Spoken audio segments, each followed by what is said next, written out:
అందరికీ నమస్తేనొల్లా welcome to Mirror TV plus. ఎట్లున్నారో అందరూ మంచిగున్నారా? నేనైతే మంచిగున్నానొల్లా.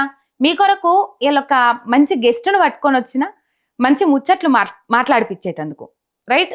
రాష్ట్రంలో 14 నెలలు అవుతుంది కాంగ్రెస్ పార్టీ అధికారంలోకి వచ్చి.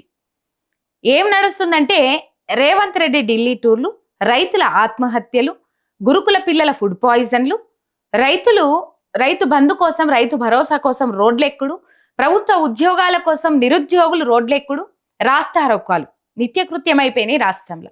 14 నెలల పాలన మీ కాంగ్రెస్ ఎట్లుందంటే, కాంగ్రెస్ పాలన మంచిగానే ఉన్నది, కావాల్సుకొని బీఆర్ఎస్ వాళ్ళే బదనాం చేస్తున్నది కాంగ్రెస్ వాళ్ళు అంటారు. లేదు మేం బీఆర్ఎస్ వాళ్ళం కాదు అనుడు, తెలంగాణ ప్రజలే మీకు సమాధానం చెప్తుండని బీఆర్ఎస్ వాళ్ళు అంటున్నారు రైట్. ఈ అంశాలన్నిటిని మాట్లాడేటందుకు ఉద్యమకారుడు బీఆర్ఎస్ పార్టీ నుంచి బీఆర్ఎస్ లీడర్ రమేష్ కుర్మా అన్నతో మాట్లాడదాం. అన్నని అన్న పిలిపించిన అన్న. నమస్తే అన్న. నమస్తే చెల్లమ్మ. ఎట్లున్నారన్న? మంచిగా ఉన్నాం, మీరు మంచిగా ఉన్నారా? మంచిగా ఉన్నాం. ఎట్లుందన్న బీఆర్ఎస్ పరిస్థితి? ఎట్లుంది ఇప్పుడు? ప్రస్తుతం ప్రతిపక్ష పాత్ర పోషిస్తున్నారు గట్టిగానే. బీఆర్ఎస్ ఎప్పుడు 3 పువ్వులు 6 కాయలే ఉంటుంది తెలంగాణ రాష్ట్రం. తెలంగాణ రాష్ట్రంలో ఎప్పుడు మేము ప్రజల తరపున పోరాటం చేస్తాం. ప్రజలు మా గుండెల్లో ఉంటారు కదా, మేము ప్రజల కోసం ఫైట్ చేస్తాం. దాదాపు తెలంగాణ రాష్ట్రం సాధించుకున్న తర్వాత ప్రతిపక్షపు పాత్ర ఫస్ట్ టైం బీఆర్ఎస్ పార్టీకి. అంటే అంతకుముందు ఉండొచ్చు, 2001 పార్టీ స్థాపించినప్పటి నుంచి ఉండొచ్చు. ఇప్పుడు 10 ఏళ్ల తర్వాత అధికారం పోయింది. అధికారం పోయిన తర్వాత ప్రతిపక్ష పాత్ర పోషిస్తున్నారు. ఎట్లున్నది ప్రజెంట్? ఇప్పుడైనా మీ ప్రజల తరపున ఫైట్ చేస్తూనే ఉన్నాం. ఇప్పుడు 14 నెలల కింద వచ్చినటువంటి కాంగ్రెస్ పరిపాలన అస్తవ్యస్తంగా ఉన్నది తెలంగాణ రాష్ట్రంలో. ప్రజలకు ఇచ్చినటువంటి 6 గ్యారంటీలు అమలు లేవు, 420 హామీలు అమలు లేవు. వాళ్ళు పూటకో మాట చెప్పుకుంటూ కాలం గడుపుతున్నాయి రేవంత్ రెడ్డి ప్రభుత్వాన్ని. ఎప్పటికప్పుడు మేము ప్రజల దగ్గరికి వెళ్తాం, ప్రజల తరపున మేము ఫైట్ చేస్తాం. హామీలు అమలు లేవంటే వాళ్ళు అంటారు, ఏమంటారు? కేసీఆర్ దివాలా తీపిచ్చిండు రాష్ట్రాన్ని, అప్పుల కుప్ప చేసిండు రాష్ట్రాన్ని, మా దగ్గర రూపాయి లేదు, పథకాలు అమలు చేసేందుకు 1 రూపాయి లేదు, యాడికెళ్ళదేమంటారు అని చెప్తారు. ఏం చెప్తారు దానికి? హామీలు ఇచ్చేటప్పుడు మీకు తెలియదా? తెలంగాణ రాష్ట్ర ప్రభుత్వం ఎంత బడ్జెట్ ఉంది, మేము ఇన్ని హామీలు ఇస్తే మేము రేపు నెరవేర్చగలమా? ఈ తెలంగాణ ప్రజలకు హామీలను మేము అమలు చేయగలమా అని మీకు ఆ రోజు తెలియలేదా? సన్నాసుల్లాగా కుక్కల్లాగా మీ ఇష్టం వచ్చినట్టు నోటికి వచ్చినట్టు హామీలు ఇచ్చి ఈ రోజు చేతులు ఎత్తేస్తామంటే తెలంగాణ ప్రజలు చూసి ఊరుకోరు, తిరగబడి కొడతారు మిమ్మల్ని. అలాంటి పరిస్థితి తెలంగాణ రాష్ట్రంలో క్షేత్రస్థాయిలో ఆ పరిస్థితి ఉన్నదా? 100% ఉందమ్మా. ఎట్లా చెప్పగలుగుతారు? రోజు మీరు ఒకసారి యూట్యూబ్ ఓపెన్ చేయండి, వాట్సాప్ లో, ఫేస్బుక్ లో లైవ్ గా మీరు రమ్మనండి, ప్రజలకు రమ్మనండి. రేవంత్ రెడ్డి ఇదే కొండారెడ్డిపల్లికి రమ్మని. వాట్సాప్ లో, యూట్యూబ్ లో తిరిగే రీల్స్ ఏవైతే ఉన్నాయో, ఆ వీడియోలు ఏవైతే ఉన్నాయో అవి బీఆర్ఎస్ నాయకులే చేపిస్తారు, చేపించి సోషల్ మీడియాలో అజ్జేస్తున్నారు. బీఆర్ఎస్ పార్టీ సోషల్ మీడియా ఉన్నంత యాక్టివ్ గా కాంగ్రెస్ పార్టీ సోషల్ మీడియా లేదు, అందుకనే మేము గిట్లా అవుతున్నాము అని అంటారు కాంగ్రెస్ వాళ్ళన్న. కాంగ్రెస్ సోషల్ మీడియాలో పెట్టిన లంగా పోస్టుల వల్లనే తెలంగాణ రాష్ట్ర సస్యశ్యామలో ఉన్న కేసీఆర్ ప్రభుత్వం కూలిపోయింది. దొంగలు వీళ్ళు, ఉన్నది లేనిది ఉన్నట్టుగా పదే పబ్లిక్ నూరి పోసి మంచి సస్యశ్యామలో ఉన్నటువంటి తెలంగాణ, బంగారు తెలంగాణ తయారు చేసే కేసీఆర్ గారి చేతులకి వెళ్ళి ఈ దొంగలు లాక్కోవడం సోషల్ మీడియా వల్ల, వాళ్ళు పెట్టిన పోస్టుల వల్లనే ప్రజలు నమ్మిరు. సిటీ హైదరాబాద్ లో ఉన్న ప్రజలు నమ్మలే. 16 వాళ్ళు కంచుకోటలాగా ఇచ్చారు బీఆర్ఎస్ కు. ఎక్కడైతే గ్రామాలలో కొంతమంది అక్కడ చదువు నిరక్షరత తక్కువ ఉంటుంది కాబట్టి రైతులు కొంతమంది అరే ఈసారి ఆయన కన్నా ఎక్కువ ఇస్తామని చెప్పి దొంగ మాట అంటుండని చెప్పేసి కొంతమంది అదిగిన బీఆర్ఎస్ పార్టీ 1.3% తోటి ఓడిపోవడం జరిగింది. పెద్ద మెజార్టీ ఏం కాదు అది. ఆ విధంగా దొంగ మాటల వల్ల మోసపోయారు. ఈ రోజు 14 నెలలు అంటే 420 రోజులలో 420 హామీలు నెరవేర్చని ఒక 420 కానీ మనం చేతిలో పెట్టినాం రాష్ట్రం అని చెప్పేసి అక్కడ ఉన్న ప్రజలు ఈ రోజు తిరగబడడానికి రెడీగా ఉన్నారు. ఇప్పటికీ 420 మంది రైతులు ఆత్మహత్య చేసుకున్న దుస్థితి, ఈ పరిస్థితి తెలంగాణ రాష్ట్రంలో ఈ రేవంత్ రెడ్డి ప్రభుత్వం దమన నీతికి పరాకాష్ట అని చెప్పేసి తెలియజేస్తున్నామా. వాస్తవానికి రోజుకో రైతు, ఇద్దరు ముగ్గురు రైతులు నేల రాలుతారు, మట్టి పూలు నేల రాలుతా ఉన్నాయి. అది నేను కూడా చూస్తున్నా. కాకపోతే వీళ్ళు ఏమంటారు, కేసీఆర్ హయాంలోనే కేసీఆరే రైతులకు దోకా చేసిండు, మేమే మంచిగా చేస్తున్నాం రైతులకు అంటారు. ఏం చెప్తారు దానికి? అమ్మా ఒకటే చెప్తున్నా, 60 సంవత్సరాలు అరిగోసపడ్డ ఈ తెలంగాణ ఆంధ్ర వలస పాలకుల్లో అన్నమో రామచంద్ర అన్న నా తెలంగాణ గడ్డ, కరెంటు లేక, నీళ్లు లేక, తాగడానికి సాగునీటి లేక, ఆ రోజు ఉద్యోగాలు లేక, నిధులు నియామకాల కోసం ఉత్పన్నమైందే నా తెలంగాణ ఈ రాష్ట్ర సమితి. అప్పుడు ఉద్యమ పార్టీగా ఉద్భవించి కేసీఆర్ గారు ఆ రోజు ఇలాంటి పరిస్థితులు అన్ని చూసి ఆయన కలత చెంది చంద్రబాబు ముఖం మీద, ఆయనకున్నటువంటి పదవులు ముఖం మీద ఇసిరేసి ఏదో ఒకటి సాధించి తెలంగాణ రాష్ట్రాన్ని సాధించాలి అని చెప్పేసి ఆ రోజు 2001 ఏప్రిల్ 27 నాడు ఈ తెలంగాణ రాష్ట్ర సమితిని స్థాపించడం జరిగింది. అక్కడి నుంచి కేసీఆర్ గారు పడని కష్టం లేదు, కేసీఆర్ గారు ఎక్కని మెట్టు లేదు.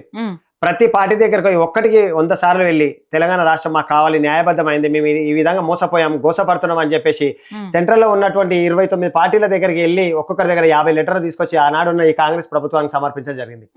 అక్కడి నుంచి 2014 వరకు ఫైట్ చేసి 1200 మంది ఉద్యమకారులు ఆత్మహత్య చేసుకోవడం, తెలంగాణ ఉద్యమకారుల ఆత్మహత్యల మీద ఏర్పడ్డ ఈ తెలంగాణ రాష్ట్రాన్ని సస్యశ్యామలం చేయాలని కంకణం కట్టుకున్న ఒక కంకణ బద్దుడు కేసీఆర్ గారు. ఆ విధంగా 2014లో తెలంగాణ రాష్ట్రం సిద్ధించడం జరిగిందమ్మా. మీరు ఎప్పటి నుంచి ఉన్నారు ఉద్యమంలో? నేను 2001 నుంచి ఉన్నా. పార్టీ స్థాపించిన రోజు నుంచి ఉన్నా, ఇప్పటి వరకు ఉన్నా. నేను చచ్చిపోయేంత వరకు అందులోనే ఉంటా.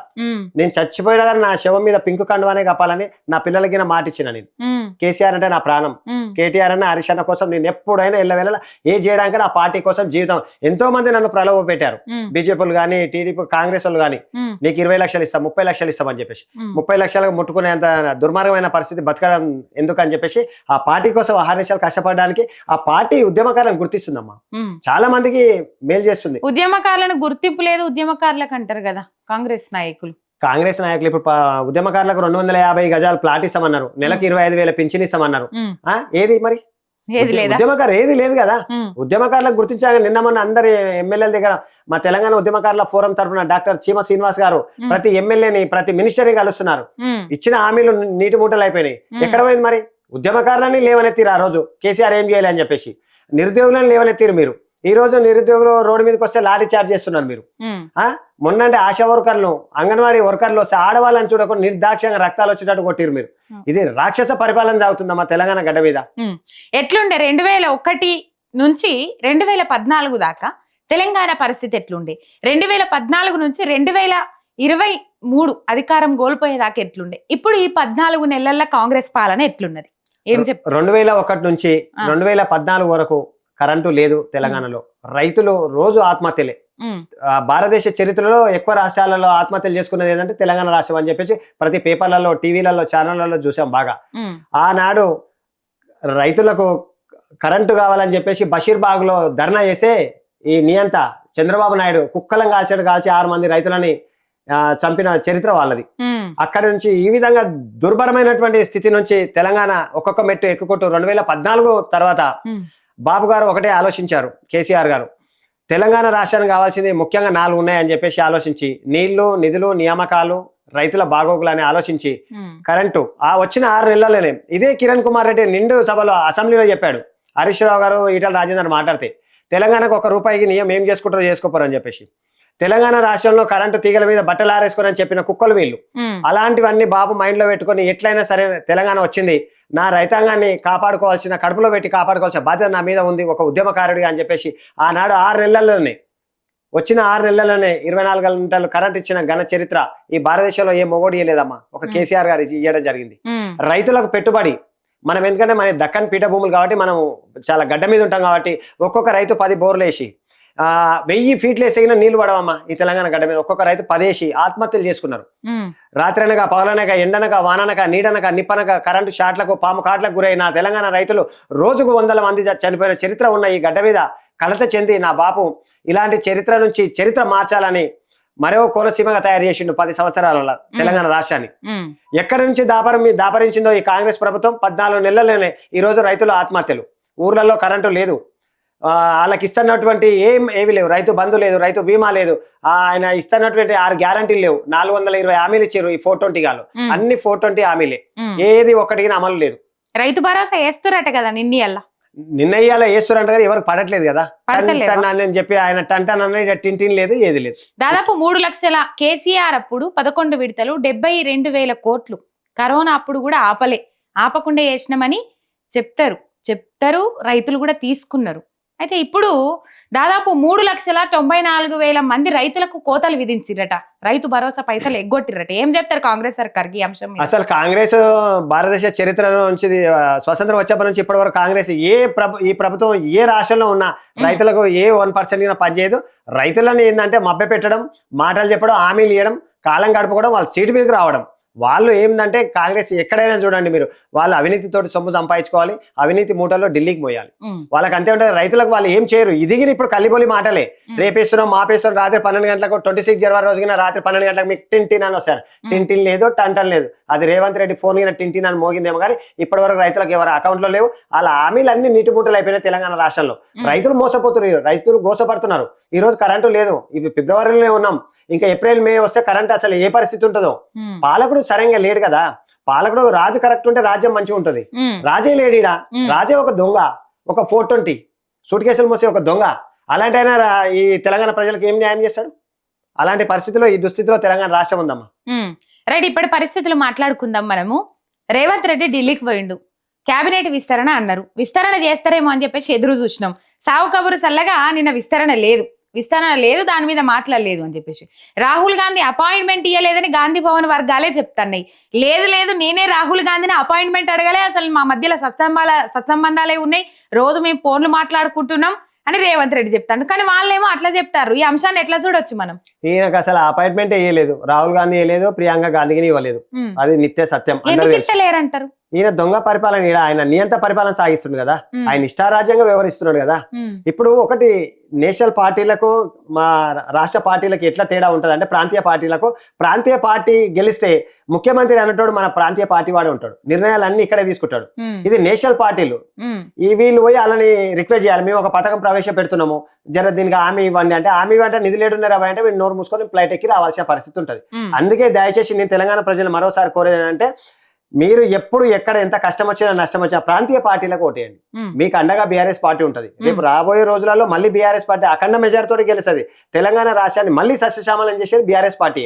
ఈ దొంగల పార్టీ ఇలా యాక్చువల్లీ వీళ్ళు ఏంటంటే, ఈయన ఆర్ఎస్ఎస్ కార్యకర్తమ్మా, ఈయన బీజేపీలతో కుమ్మక్కై ఉన్నాడు. అది వాళ్ళకు రాహుల్ గాంధీకి అర్థమైపోయింది. వీడు ఎప్పటికైనా మన పార్టీని పుట్టి ముంచిపోతాడు, ఈ విధంగా వీడిని కొంచెం దూరం పెట్టాలని చెప్పి కొన్ని చర్చలు జరుగుతున్నాయి. ఉత్తమ్ కుమార్ రెడ్డిని మళ్ళీ సీఎం చేయాలని చెప్పేసి నిన్న వేణుగోపాల్ గారు వచ్చారు. ఎవరికి తెలియకుండా ఉత్తమ్ కుమార్ రెడ్డితో చర్చలు జరిపింది నిన్న ఇక్కడికి వచ్చి. ఎందుకంటే ఏదో మొదలపు నడుస్తున్న తెలంగాణ రాష్ట్రంలో పార్టీ మారే అవకాశాలు ఉన్నాయని కొందరు అంటారు, సీఎం ని మార్చే అవకాశాలు ఉన్నాయని కొందరు అంటారు. ఇలాంటి దుష్ట పరిపాలన సాగిస్తే ఎవరు ఎక్కువ రోజులు భరిస్తారమ్మా? ఊర్లలోకి వెళ్తే ప్రజలు తిరగబడి కొట్టే పరిస్థితి ఉన్నది ఈ రోజు కాంగ్రెస్ ప్రభుత్వాన్ని కానీ, రేవంత్ రెడ్డిని కానీ, ఇంకా ఈ ప్రభుత్వంలో ఉన్నటువంటి మంత్రులని, ఎమ్మెల్యేలని కానీ. ఆ దుస్థితి కొనసాగుతుంది ఈ తెలంగాణ రాష్ట్రంలో. హామీలు అమలు చేయడంలో ఫెయిల్ అయిపోయిందమ్మా కాంగ్రెస్ ప్రభుత్వం. హామీలు అమలు చేస్తే కాంగ్రెస్ పాలన మంచిగా ఉంటది అనుకోవచ్చా? ఇప్పుడు ప్రజాస్వామ్యంలో ఏది ఎట్లుంటదమ్మా అంటే, నేను ఇచ్చిన హామీలు ఎవరైతే ప్రజలకు హామీలు నెరవేరిస్తే ప్రభుత్వాలు సాఫీగా 5 సంవత్సరాలు సాగుతాయి. 5 సంవత్సరాలు కంపల్సరీ అవుతాయి. 60 నెలలు 1825 రోజులు సస్యశ్యామలంగా సాగుతాయి. దాదాపు 1,50,000 కోట్ల అప్పులు చేసిండు రేవంత్ రెడ్డి 14 నెలల్లో అన్నారు. మరి అప్పులని ఆడిగిపోతున్నాయి, ఢిల్లీకి మోస్తుంది అనుకోవచ్చా? ఇప్పుడు 1,50,000 కోట్లు అప్పు చేసే ఒక్క స్కీమ్ కి ఇంప్లిమెంటేషన్ లేదు కదా. నువ్వు రైతు బంధు లేదు, రైతు భరోసా లేదు, నువ్వు ఇస్తానన్నది ఏది లేదు కదా. మరి ఎక్కడ పోయినట్టు? మీరు అవి సూట్ కేసులు వెనకేసుకుంటున్నట్టు కదా. మీరు అక్రమ ఆస్తులు సంపాదించుకొని మీ ఆస్తులు పెంచుకొని ఢిల్లీకి సూట్ కేసులు మోయడం జరుగుతుంది ఈ ప్రభుత్వం. అదే నడుస్తుంది 100%. అందులో ఎటువంటి సందేహం లేదమ్మా. 100% అది అందరు కళ్ళకు కొట్టేసినట్టుగా అనిపిస్తుంది. బీసీ కులగణన చేసిండ్రు నిన్న మొన్న. కులగణన రిపోర్ట్ చూసినాం మనం, సర్వే రిపోర్ట్ చూసినాము. దాదాపు 21 లక్షల మంది, మీరు బీసీఏ కావచ్చు, బీసీ కురుమ రైడ్ మొత్తం మీద బీసీడీ వస్తుంది కదా, బీసీబీ అంటే బీసీడీ యాదవ్స్కి వస్తుందేమో. రైడ్ మొత్తం మీద 21 లక్షల బీసీ జనాభాను తగ్గించారు. 46% ఉన్నారు బీసీలు అని చెప్పేసి చూపెట్టిండ్రు. దాంట్లో ఇంకా ముస్లిం మైనార్టీలు, ముస్లిం ఈ బీసీ ఇతర బీసీలు ఉంటారు కదా, ముస్లిం మైనార్టీలను వాళ్ళను కూడా కలిపి 56% అని వాళ్ళు గొప్పలు చెప్పుకుంటా ఉన్నారు. 2014లోనే బీసీ జనాభా కేసీఆర్ గారు చేపట్టిన సమగ్ర కుటుంబ సర్వేల 60%కు మీద ఉన్నది బీసీ జనాభా. 1.84 కోట్లు అప్పుడు, 1.63 కోట్లు ఇప్పుడు. దాదాపు 21 కోట్ల జనాభాను తగ్గించిర్రు. ఈ అంశాన్ని ఎట్లా చూస్తున్నారు ఒక బీసీ బిడ్డగా మీరు? అమ్మ, బీసీ బిడ్డగా నేను ఇది మాత్రం అంత ట్రాష్. ఇది వాళ్ళు చేసింది అంత, ఇది కులగణన కాదు, కులాలను ముంచే గణన ఇది.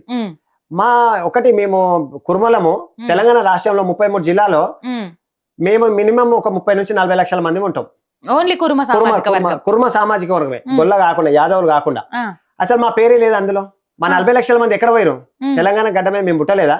మేము లేమా? ఈ రోజు మేము చచ్చిపోయినామా ఈ తెలంగాణ రాష్ట్రంలో అని నేను రేవంత్ రెడ్డి ప్రభుత్వాన్ని అడుగుతున్నా. అంటే తెలంగాణ రాష్ట్రంలో కొన్ని కులాలని కాదని, వీళ్ళు ఏంటంటే ఎక్కువ మెజారిటీ పీపుల్ ఎవరైతే ఉన్నారో వీళ్ళని కులగణన తీసుకుంటే రేపు వీళ్ళకి అన్ని సీట్లు ఇవ్వాలి. అన్ని సీట్లు ఇస్తే వీళ్ళు అసెంబ్లీలో వచ్చిన ఇంతమంది వస్తే మేము వాళ్ళ ముఖాలు చూసుకుంటూ కూర్చోవాల్సిన పరిస్థితి వస్తుందని చెప్పేసి ఈ దొంగలు ఆడుతున్న నాటకం అమ్మ ఇది. అందులో ఇది 50% ఉన్న బీసీ బిడ్డలు 40% ఎట్లా వస్తారు, 10% ఉన్న రెడ్డిలు 17% ఎట్లా అవుతారు? నేను ఒకటే క్వశ్చన్ సూటిగా అడగదలుచుకున్నా. వీళ్ళు రెడ్డిలు ఒక 5-6 సంవత్సరాల డబల్ ఎట్లా అవుతారు? ఎవరైనా మాది ఎట్లా తగ్గుతుంది? మీరు దీనికి క్లియర్ గా చెప్పాల్సిన అవసరం ఈ ప్రభుత్వానికి ఉన్నది. కులగణన మీద వాళ్ళ కాంగ్రెస్ ఎమ్మెల్సీ తీర్మార్ మల్లన్న కొన్ని వ్యాఖ్యలు మాట్లాడిండు. దాని అంతా రెడ్డి సామాజిక వర్గం తిరస్కరిస్తా ఉన్నది. అసలు క్రమశిక్షణ చర్యలు అంటే ఏందన్నా మీ మాటలలో ఏం చెప్తారు? క్రమశిక్షణ చర్యలు అంటే ఒక పార్టీలో ఒక విధేయుడిగా పనిచేస్తూ ఏ కార్యకర్త గానీ ఒక హోదాలో ఉండి, ఆయన ఎమ్మెల్సీగా ఉన్నారు, హోదాలో ఉండి పార్టీ లైనప్ దాటి ప్రోటోకాల్ పాటించకుండా తన ఇష్టారాజ్యంగా వ్యవహరిస్తే వాటికి వాళ్ళు సంజయ్షి నోటీస్ పంపించడం జరుగుతుంది. దానికి అనుకూలంగా వాళ్ళు నేను ఈ పొరపాటు చేశా దానికి ఏమో క్షమాపణలు చెప్తే దానికి క్షమిస్తారు ఏ పార్టీ అయినా. ఒకవేళ కాదంటే నిర్దాక్షిణంగా సస్పెండ్ చేస్తారు. మరి ఈ రోజు తీర్మార్ మల్లన్న నిర్దాక్షిణంగా కాంగ్రెస్ ప్రభుత్వం సస్పెండ్ చేయలేదంటే దీని వెనుక రేవంత్ రెడ్డి హస్తం ఉందని చెప్పేసి మేము భావించాల్సి ఉంటుంది.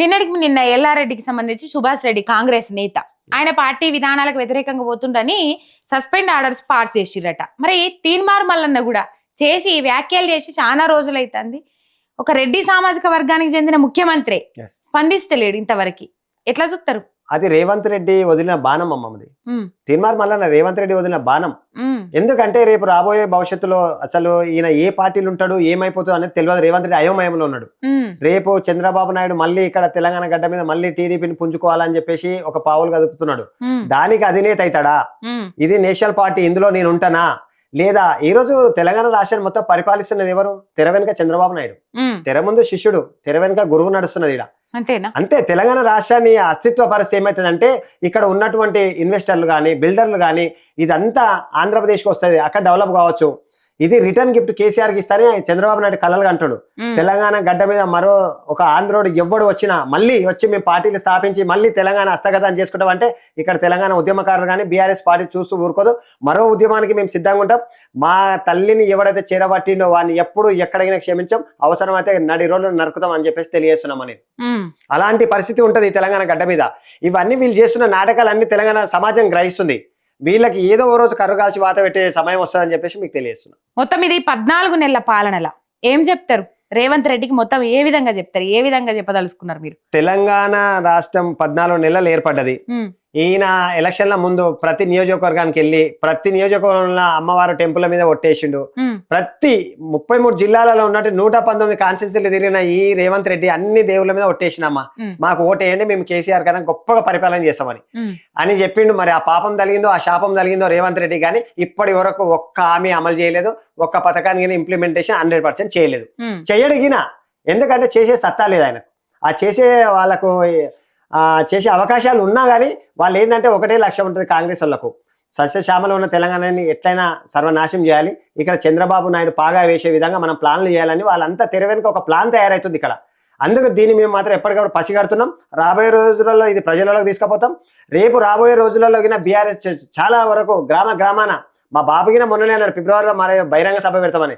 బహిరంగ సభ నుంచి మళ్ళీ ఒక విస్ఫోటనాన్ని చూపిస్తాం మేము కాంగ్రెస్ ప్రభుత్వం కానీ తెలంగాణ రాష్ట్రం మీద ఈ దుండగులు దొంగల ముఠా ఎవరైతే కళ్ళు పడుతున్నాయో కళ్ళు వీకి గోటీలు ఆడతామని చెప్పేసి తెలియజేస్తున్నాను. నేను ఇన్ని రోజులు ఎందుకు రాలేదు కేసీఆర్, ఎందుకు వస్తలేడు కేసీఆర్, అసెంబ్లీకి ఎందుకు వస్తలేడు అని అడుగుతారు. ఏం చెప్తారు దానికి? పెద్ద ఆయనకు ఒక చిన్న ఇన్సిడెంట్ అయింది, అది అందరికి తెలిసిన విషయమేమో. దానివల్ల కొంచెం కోలుకోవడం జరుగుతుంది. తర్వాత ఒక సంవత్సరం కొత్త ప్రభుత్వం కదా, ఒక సంవత్సరం ఆయన విజ్ఞుడు, ఆయన తెలంగాణ జాతిపిత, ఆయనకు అన్ని తెలుసు. 50 ఏళ్ళ రాజకీయ అనుభవం ఉన్నది కేసీఆర్ గారికి. ఆయన ఒక సంవత్సరం టైం ఇస్తాం కొత్త ప్రభుత్వం జర కొంచెం కుదురుకోవడానికి అని చెప్పేసి సంవత్సరం కాదు 14 నెలలు ఇచ్చినాం. 14 నెలలు 420 రోజులు అయింది. 420 మంది రైతులు ఆత్మహత్య చేసుకున్నారు.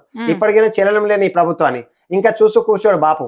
అందుకే మాట ఇచ్చాడు ఫిబ్రవరిలో బహిరంగ సభతోటి మళ్ళీ ప్రజల్లోకి వస్తాం, ఈ ప్రభుత్వాన్ని తడాకేందో చూపిస్తాం, మా బీఆర్ఎస్ తడాకేందో ఈ కాంగ్రెస్ ప్రభుత్వానికి చూపిస్తాం. పార్టీ ఫిరాయించిన ఎమ్మెల్యేల గురించి ఏం చెప్తావన్నా నువ్వు? దాదాపు 10 మంది మల్లగుల్లాలు ఆడుతా ఉన్నారు. అటు పోదుమా ఇటు పోదుమా, 2 పడవల మీద కాళ్ళు వేసినట్టు అయింది మా బతుకు, మీది మబ్బులను చూసుకొని చెంబుల నీళ్ళు ఒలక వేసుకున్నట్టు అయిపోయింది మా పరిస్థితి అని చెప్పేసి అంతర్మదనంలో ఉన్నారని వార్తలు వస్తున్నాయి. అది వాస్తవమైనా? ఒకవేళ గర్వాపసి వస్తే తీసుకునే అవకాశాలు ఉన్నాయా? ఒకవేళ అవకాశాలు ఉంటే సుప్రీంకోర్టు దాకా ఎందుకు పోతుంది బీఆర్ఎస్ పార్టీ? ఒకసారి చెప్పు అమ్మా. నేను తెలంగాణ ఉద్యమకారుడిగా ఒకే మాట చెప్పదలుచుకున్నాను దీని మీద. 2001 నుంచి కేసీఆర్ గారి దగ్గర నుంచి చూసుకుంటూ వస్తున్నా. సరే నాకు అవకాశాలు రాకపోవచ్చు, అది ఫర్దర్ గా నా ఆర్థిక పరిస్థితులా ఏదనేది నాకు కొంచెం తెలియదు. అంటే ఆర్థిక పరిస్థితులు ఉంటేనే అవకాశాలు వస్తాయి అంటారా? ఇప్పుడున్న సిచ్యువేషన్ లో కొంచెం అది కరెక్టే అనిపిస్తుంది. కానీ నేను మాత్రం ఏ పరిస్థితి ఉన్నా గానీ బీఆర్ఎస్ కార్యకర్త గానీ కేసీఆర్ శిష్యుడు గానీ కేటీఆర్ అన్నకు ఒక తమ్ముడుగానే జీవితాంతం ఈ జీవితాన్ని సమర్పిస్తా. అయితే మీరు అన్నారు కదా, మా 10 మంది ఎమ్మెల్యేల గురించి అన్నారు కదా, 10 మంది ఎమ్మెల్యేలు ఇప్పుడు వాళ్ళు అటు ఇటు కాలేని పరిస్థితిలో ఉన్నారు. అనవసరంగా వచ్చినాం, తొందరపడ్డమా, ఇప్పుడు మన బతికేమైంది. సుప్రీంకోర్టు ఏం చెప్పిందంటే వీళ్ళని వెంటనే స్పీకర్ కు లెటర్ పంపించడం జరిగింది, వీళ్ళ మీద మీరు వెంటనే యాక్షన్ తీసుకోండి అని చెప్పేసి. ఎందుకంటే భారతదేశం ప్రజాస్వామ్యం కాబట్టి న్యాయ వ్యవస్థ మీద మనకు చాలా నమ్మకం ఉంటుంది. ఇప్పుడు వాళ్ళు ఏమైందంటే మళ్ళీ మేము బీఆర్ఎస్ లోకి పోవాలని చెప్పేసి దానం నాగేంద్ర ఇంట్లో మొన్న చర్చలు పెట్టిరని చెప్పేసి ఒక వినికిడి, అది రాంగ్ అంటారు. అయితే నేనేమంటానంటే పెట్టుకున్నారు వాళ్ళు, మేము కేసీఆర్ గారిని అప్రోచ్ అవుతాం అదే. నేను ఒక ఉద్యమకారుడు ఒకటే మాట చెప్పదలుచుకున్నా, పార్టీ అధికారంలో ఉన్నప్పుడు కొంతమంది దొంగలు పదవుల కోసం పక్క పార్టీల నుంచి వచ్చి పదవులు సంపాదించుకొని కోట్లు సంపాదించుకొని పార్టీ అధికారం నుంచి కోల్పోయిన తర్వాత వెంటనే మీరు అధికారంలోకి ఏ పార్టీ వస్తే ఆ పార్టీలోకి వెళ్ళి గోడ దుంకి మళ్ళీ ఈ రోజు మీకు అక్కడ పరిస్థితులు అనుకూలించకపోతే మళ్ళీ మీరు బీఆర్ఎస్లోకి వస్తే మాత్రం తెలంగాణ ఉద్యమకారులు రాళ్లతో కొట్టి చంపుతారని చెప్పి తెలియజేస్తున్నాను. తెలంగాణ వ్యాప్తంగా ఉద్యమకారులు, మేము ఉద్యమకారు అంటే ఒక కార్యకర్త కన్నా ఎక్కువ పనిచేస్తామండి. మేము కార్యకర్త ఏంటంటే పార్టీ ఎజెండా, వాళ్ళ జెండాని మాత్రమే ఓటర్ల దగ్గర తీసుకుపోతారు. మేము దానితో పాటు మా పార్టీని హైకమాండ్ని కంట్రోల్ కళ్ళకు కాపాడుకుంటూ ఒక దేశాన్ని ఆర్మీ ఎట్లా కాపాడుతుందో మేము పార్టీ అధినాయకత్వం కాపాడుకుంటూ 2 విధాల 2 పడవల మీద మేము ప్రయాణం చేస్తాం. ఒక ఉద్యమకారులు ఒక ఎమ్మెల్యేతో సమానం. అలాంటి దొంగలు మళ్ళీ వస్తుంటే పార్టీ చేర్చుకుంటే మాత్రం పార్టీకి అది ఎప్పటికైనా ప్రమాదమే. రేపు వీళ్ళు పోరాని గ్యారంటీ ఏముందండి? రేపు మళ్ళీ సమయం ప్రజా సమయంలో ప్రజల తీర్పు శిరస వహించడం ఎవరమైనా అది సరే. వీళ్ళు మళ్ళీ ఒకవేళ పార్టీ అనివార్య కారణాల వల్ల ఏమైనా మళ్ళీ పోరాని గ్యారంటీ వీళ్ళతోటి ఎప్పటికైనా పార్టీ ప్రమాదమే. వీళ్ళని నమ్ముకొని వచ్చే వాళ్ళకి పార్టీలో ఉనికి ఉండదు అని చెప్పేసి నేను పార్టీ హైకమాండ్కి తెలియజేస్తున్నాను. పుర్రలు పుట్టిన బుద్ధి పుల్లలు వేసిన పోదంటారా? అంతే కదా, 100% కదా మాది. ఇలాంటి వాళ్ళని అసలు పార్టీ కాదు, ఆ తెలంగాణ భవన్ తొక్కి అర్హతగిన లేదు ఇలాంటి దొంగలకు. పార్టీ కష్టకాలం ఉన్నప్పుడు కన్నీళ్లు గారుస్తున్నప్పుడు నవ్వుకుంటూ వెళ్ళిపోయిన ఈ దొంగలు ఈ రోజు మళ్ళీ వస్తామంటే కేసీఆర్ గారు అంత ఆషమాషిగా రానియరు. కేటీఆర్ గారు అన్ని ఆలోచిస్తారు, విజ్ఞుడు ఆయన. ఎవ్వరు ఎప్పుడు ఇలాంటి దొంగలు అయితే వద్దు. మీకు ఒకవేళ ఉద్యమకారులు ఉన్నారు, కరడుగట్టిన ఉద్యమకారులు, మీకోసం ప్రాణం ఇచ్చే మాలాంటి ఉద్యమకారులు ఎంతో మంది ఉన్నాం.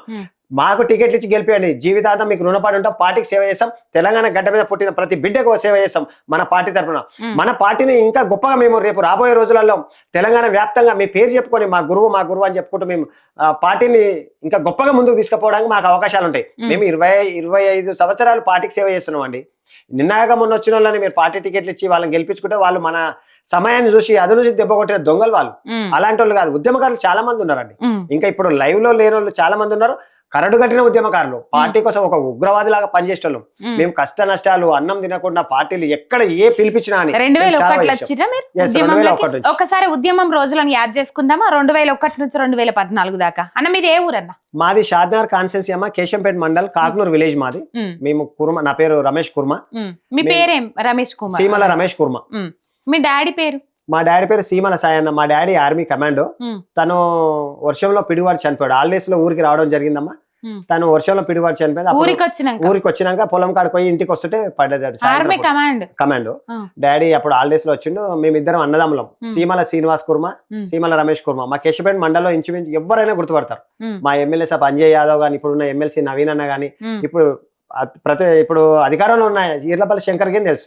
కాక్నూర్, కేశంపేట మండలంలో కాక్నూర్ అంటే అబ్బో అలా 2 అన్నదమ్ములు ఉంటారు అని చెప్పేసి ఇట్లా ఒక అడల్. ఇప్పుడు మీ డాడీ ఎప్పుడు చనిపోయిండు? మీరు ఎంత వయసు ఉన్నారు?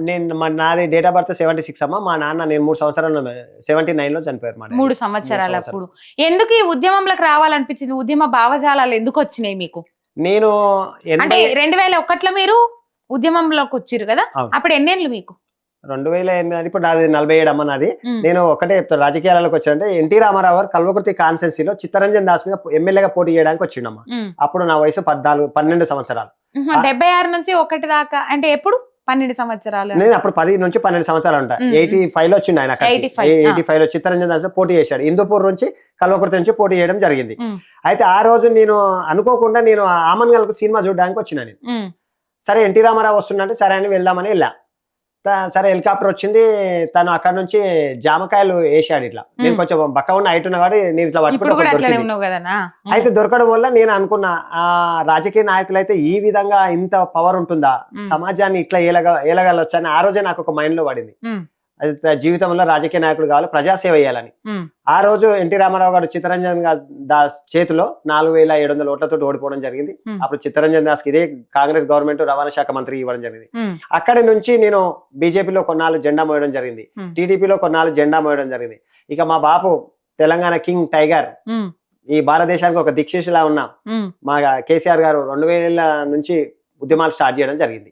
అప్పుడు నేను ఊర్లోనే ఉన్నామ్మా, ఆ పాల వ్యాపారం చేసుకుంటూ ఊర్లోనే ఉన్నా. అక్కడ కేసీఆర్ గారి స్పీచ్లు వినుకుంటూ, అయితే తెలంగాణ గడ్డకి ఇంత అన్యాయం జరిగిందా, ఈ ఆంధ్ర వలసవాదులు ఇంతవరకు ఇంత నీచమైన పరిపాలన సాగిస్తూ మనకి ఇంత అన్యాయం చేస్తున్నా అని చెప్పి ఆ రోజు నుంచి నేను ఆ మొత్తం అవలంబించుకోవడం నేర్చుకున్నా. నాగిన వచ్చేసాయి. అలా రోజు కేసీఆర్ గారి స్పీచ్లు వినుకుంటూ పూర్తిగా ఆయనకు అంకితం అయిపోయినా. ఉమ్, మొత్తం ఇక జీవితం బతికున్న రోజు కేసీఆర్ గారికి అంకితం అని చెప్పేసి ఆ విధంగా నేను 2001 నుంచి ఒక్క రోజు మడప తిప్పకుండా ఎక్కడ ఉద్యమాలు ఇచ్చినా ఏది ఇచ్చినా 2014 వరకు అడుగు వెనక్కి వేయకుండా ప్రతిరోజు ఎక్కడ ఏది సభలు సమావేశాలు జరిగినా ఒక 10 మందిని వేసుకోవడం, నా డబ్బులు ఖర్చు పెట్టుకోవడం. ఇప్పుడు బాపు 2-3 సార్లు కరీంనగర్ నుంచి ఉప ఎలక్షన్లు ఉంటే నేను 2-3 కార్లు తీసుకొని రావడం, 10-20 మందిని ఎంబడి వేసుకోవడం, సిరిసిల్ల చొప్పదండి ఇవన్నీ అప్పుడు ఉమ్మడి కరీంనగర్ లో ఉండే. ఇవన్నీ తిరుగుకుంటూ అన్ని చేసుకుంటూ లాస్ట్ 2014 మన పార్టీ వచ్చేంత వరకు ఒక సైనికుడిలా పనిచేసిన. పార్టీ వచ్చి గెలిచిన తర్వాత మా బాపు ముఖ్యమంత్రి అయిన తర్వాత కొంచెం రిలాక్స్ అయినా. ఇంకెందుకు మా బాపు ఉన్నాడు కదా, మనకు మా అవసరం అప్పుడు అంతా ఉద్యమకారుల అవసరం లేదు. మా అంతా అప్పుడు ఏంటంటే డెవలప్మెంట్ చేయాలి అని ఇక బాపు 9 సంవత్సరాలు చూసుకోవడం జరిగింది. 9.5 సంవత్సరాలు సస్యశ్యామలం చేసిండు. అక్కడ 9.5 సంవత్సరాల తర్వాత అనివార్య కారణాల వల్ల బాపు ఓడిపోవడం, ఈ దుర్మార్గమైనటువంటి కాంగ్రెస్ పరిపాలన రావడం, బీఆర్ఎస్ పార్టీని కేసీఆర్ ని నామరూపాలు లేకుండా చేస్తా అది అని చెప్పడం వల్ల ఈ రోజు ఒక ఉద్యమకారుడు మళ్ళీ బయటికి రావాల్సిన అవసరం వచ్చిందమ్మ. మీరు 2001 నుంచి 14 దాకా దాదాపు ఒక 13 సంవత్సరాలు ప్రయాణం, పోరాటం, ఉద్యమం 2009 నుంచి మళ్ళీ ఉధృతమైంది. 2006 నుంచి జర అక్కడ దాకా కొంచెం అయినప్పటికి కూడా 2009 నుంచి 2014 దాకా ఉధృతమైన పోరాటం జరిగింది. ఈ పోరాటంలో మీరు బాగా ఇబ్బందికరమైన పరిస్థితులు ఎదుర్కొన్న రోజు, అంటే కొట్టడము, జైలు వేయడము, ఇబ్బంది పెట్టడం, ఇట్లాంటి పరిస్థితులు ఎన్నో చూసినాము. రాస్తారోకలు, ర్యాలీలు, ధర్నాలు. మీరు ఎదుర్కొన్న ఉద్యమంలో బాగా ఇబ్బందికరమైన పరిస్థితి ఏమున్నది? ఒకటి అమ్మ, నేను ఉస్మానియా ఆర్ట్ కాలేజ్ దగ్గర ప్రతి సభగా సమావేశాలకు అటెండ్ అయ్యేటోని ప్రతిసారి. నాకు బాగా జీవితంలో మర్చిపోలేని సంఘటన, మా బాపు 2009 నిమ్స్ హాస్పిటల్లో ఉన్నప్పుడు నేను అక్కడికి వెళ్ళడం జరిగింది. ఆ రోజు సడన్ గా అనుకోకుండా నేను అక్కడ స్పీచ్ చేయడం జరిగింది. అసలు ఏం జరుగుతుంది తెలంగాణ రాష్ట్రంలో, రోషయ్య అప్పుడు సీఎం ఉండే. నేను బాగా బలమైన పదజాలంతో మాట్లాడుతుంటే సివిల్లో ఉన్న పోలీసులు వచ్చి నిర్దాక్షిణ్యం చాలా కొడితే నేను అప్పుడు ఎక్కడ ఏం చేయాలో తెలియదు. ఈ కాళ్ళు ఇవన్నీ లేవలేని పరిస్థితులు ఉండే. ఇవన్నీ ఇలా పలిపోయాయి, కుట్లు పడిపోయినాయి ఇవన్నీ. అయితే ఏంది ఈ పరిస్థితి, ఈ ఇంటికాడ అమ్మకి చెప్తే బాధపడుతుందేమో అని చెప్పేసి అక్కడ బల్కంపేటలో మనకు తెలిసిన ఫ్రెండ్స్ ఉంటారు, వాళ్ళ దగ్గరికి అలా ఇలా ఆటో కట్టుకొని వెళ్ళిపోవడం. 2-3 రోజులు అక్కడ ఉండి వాళ్ళే అన్ని చేసేసి కొంచెం అది చేసారు. ఆ రోజు జీవితంలో మర్చిపోలేని సంఘటన. ఆ సంఘటన మర్చిపోయేటట్టు నాకు 2014 తెలంగాణ వచ్చినంత ఆనందం ఈ జీవితంలో ఇంకా ఉంటుందో ఉండదో తెలియదు. రేపు భవిష్యత్తులో మా బాపు పిలిచిగిన ఒకవేళ షాద్నార్కు బిడ్డ నువ్వు చూసుకో అని చెప్తే ఆ ఆనందం ఇంకా జీవితంలో మర్చిపోలేని సంఘటనగా మిగిలిపోతే సువర్ణ అక్షరాలతో గుండెల్లో రాసుకుంటాను. ఓకే అన్న, ఉద్యమకారులకు ఎప్పుడు ద్రోహం చేయదు పార్టీ అని మీరే అంటుండ్రు. ఉద్యమకారులను గుండెలలో పెట్టుకొని చూసుకుంటది అని మీరే అంటాను. కంపల్సరీ ఆ రోజు ఒకటి వస్తుందేమో, ఆశిద్దాం. ఓకే, థ్యాంక్ యూ అన్న. Thank you Chellemma.